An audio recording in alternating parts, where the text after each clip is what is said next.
একদিন রাতে হঠাৎ করে স্বপ্ন দেখলাম মা আমাকে বলছে তাকে নিয়ে যাওয়ার জন্য।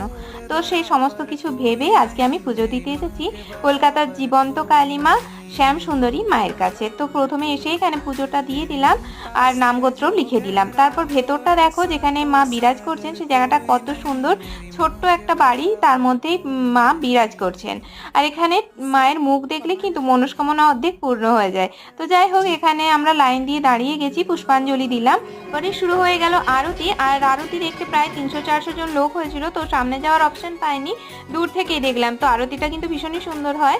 তো যাই হোক, এখানে মা কিন্তু 5 বছরের ছোট্ট বালিকা রূপে পূজিত হন। আর এক মুঠো আতপ চাল আর কাঁঠালি কলা দিলেই কিন্তু মা এখানে সন্তুষ্ট হয়ে যান।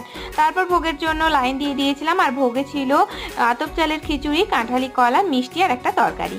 ভোগ খেয়ে বাইরে বেরোলাম আর এখান থেকে একটা মায়ের মূর্তি মানে মায়ের ফটো কিনে বাড়ি ফিরলাম। টাটা।